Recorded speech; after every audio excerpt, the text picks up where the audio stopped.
Nagsiselebrate ka ba ng birthday? Ako hindi. Sa kahabaan ng Tomas Morato, along Scout Delgado, sa number 112, mahahanap mo to. Pwede ka mag-park along Tomas Morato kung sakaling lalapagan mo to. At kapag pinalad ka, sa tapat ka mismo ng resto makakatsyempo.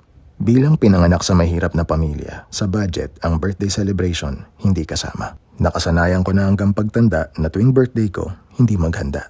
At yung nakasanayan na yon, susubukan kong mabago. Dito sa Delgado. Pagbukas mo ng pinto, para kang papasok sa isang bahay na antigo. Lumang bahay kasi talaga to na ginawang resto at noong 1920 pa na itayo to. Para sa akin, ang ganda ng kahoy na interior talaga. Ang sarap sa mata. Sa loob, parang makikikain ka sa bahay ng isang mayamang pamilya. Parang notebook yung vibe ng menu nila at meron silang pa-popcorn habang namimili ka.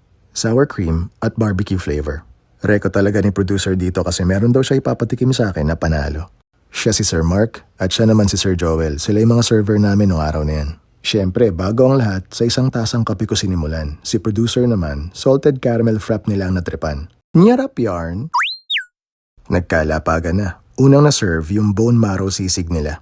Kung thesis defense to, pagdating sa presentation, mataas ang grado. Mararamdaman mo talaga nagaganahan ka habang yung bone marrow kinakayod nila. Bilang bar food lover, in love dito si producer. Ingat lang, since kinayod yung marrow, makakita ka ng mga maninipis na buto.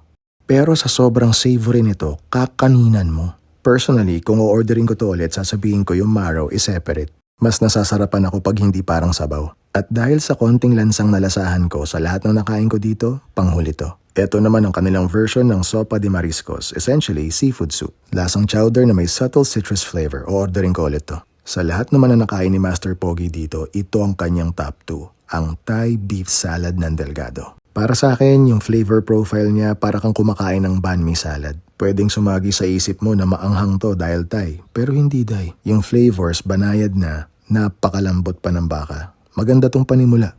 Eto naman yung kanilang camarones cani. Inihaw yung hipon, ang tamis, lasa mo na sariwa. Masarap, panalo to. Appetizers done, mains naman.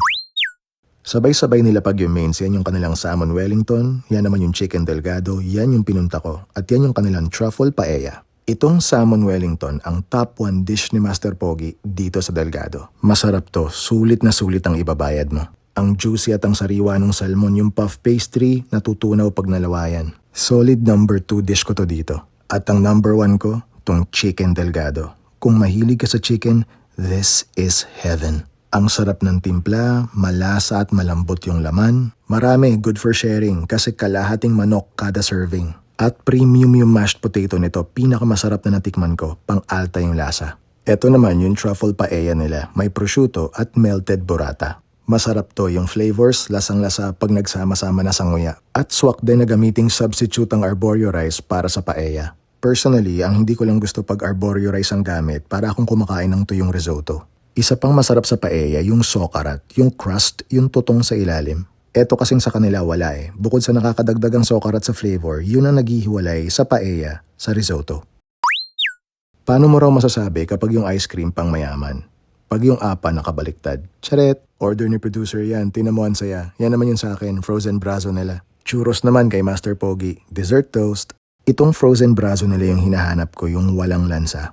Masarap siya, nakapalan lang ako sa merengue niya. Tapos medyo mabibitin ka sa tamis kasi yung custard filling medyo manipis. Salted egg ice cream naman kay producer. Masarap. Pero sa 295 pesos kada 3 piraso, di ko na uulitin to. Unless ilibre ako. Si Master Pogi naman nasarapan sa churros niya. Kung nandito na rin kayo at may extra naman, yung mga dessert nila pwede niyong tikman. Baka maibigan. Lahat ng kinain, yan ang inabot namin. Di nga nagkamali si producer doon nung ireko niya yung manok nyo na yun. Talagang babalik-balikan mo kahit walang okasyon. Masaya ako, Delgado. Nyarap!